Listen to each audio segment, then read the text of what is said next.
आत्मा आत्मा मुझसे कह रही है, महाशिवरात्रि का अर्थ है महान, अर्थात सबसे बड़ा।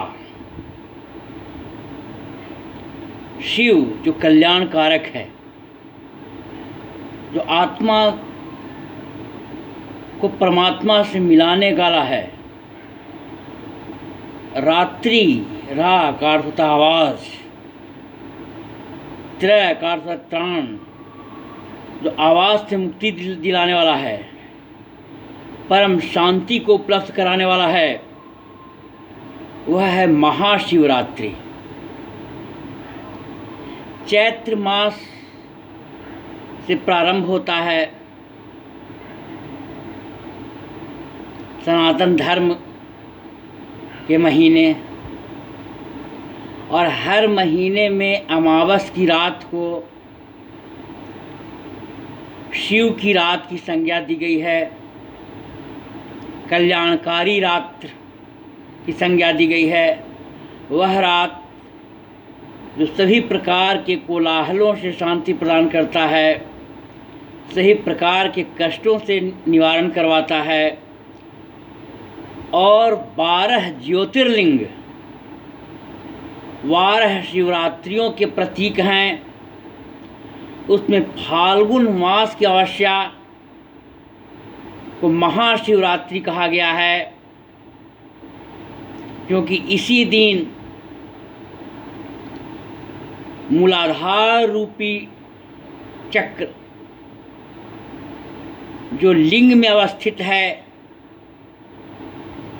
उसकी शक्ति जब जागती है और वह मेरुदंड, जिसे स्पाइनल कॉर्ड कहते हैं, उसमें 33 बिट्स हैं, वर्टेब्रा हैं, जिसे हिंदू धर्म शास्त्रों में 33 करोड़ देवी देवताओं के नाम से जाना जाता है। उनके प्रसन्न होने पर ही यह मेरुदंड पर स्थित जो सबसे ऊपरी भाग है सुमेरु पर्वत, उस सुमेरु पर्वत पर ही सभी देवी देवताओं का वास करवाया गया है, जिसे आज के आधुनिक साइंस भी कहता है कि मेरुदंड पर 33 हड्डियां हैं, वर्टेब्रा हैं। उसे ही हमारे ऋषिकारों ने 33 कटी मीन्स होता है कमर, कमर के ऊपर जो मेरु है, मेरुदंड है, उसमें 33 करोड़ देवी देवता निवास करते हैं। उनके सहयोग से, उनके प्रसन्न होने पर, अर्थात उस मेरुदंड में स्थित 7 कुंडलिनियाँ जो हैं, उनके जागरण होने पर ही सहस्रार में स्थित जो ज्योति है, जो शक्ति है, वह प्राप्त होती है, और फिर व्यक्ति परम शांति को, परम ज्ञान को उपलब्ध हो जाता है। अर्थात मूलाधार चक्र में स्थित शक्ति जो लिंग में स्थित है, वह जब जागती है तो वह शक्ति स्व अधिष्ठान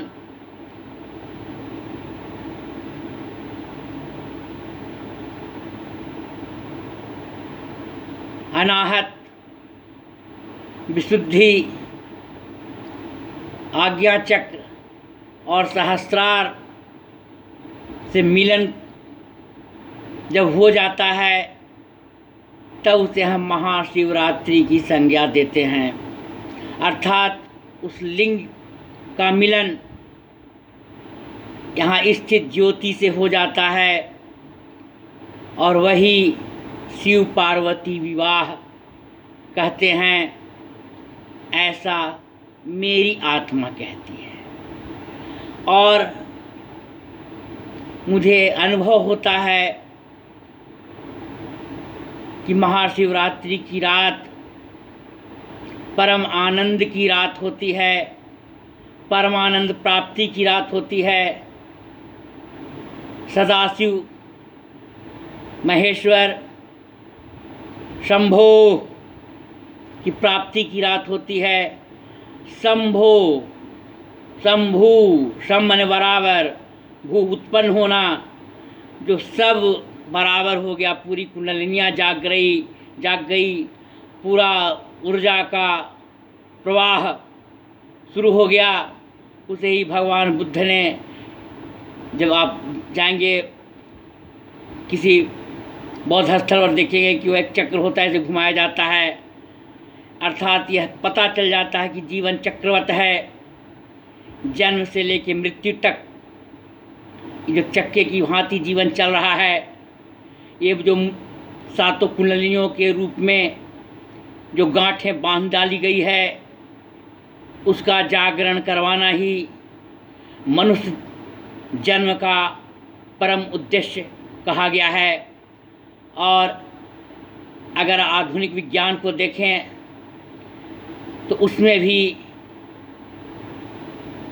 जो ग्लैंड्स हैं वह भी उतना ही ग्लैंड है जिसे हमारे ऋषिकारों ने कुंडलिनी कहा है। इसलिए हम सबों का यह परम कर्तव्य है कि इस मानव शरीर को धारण करने के बाद हर काम को करते हुए ईश्वर का उपहार स्वरूप समझ करके उस काम को करें। बुरा कर्म हो रहा है वह भी ईश्वर का देन, अच्छा कर्म हो जा रहा है वह भी ईश्वर का देन, क्योंकि उसके अलावा कोई कराने वाला नहीं है।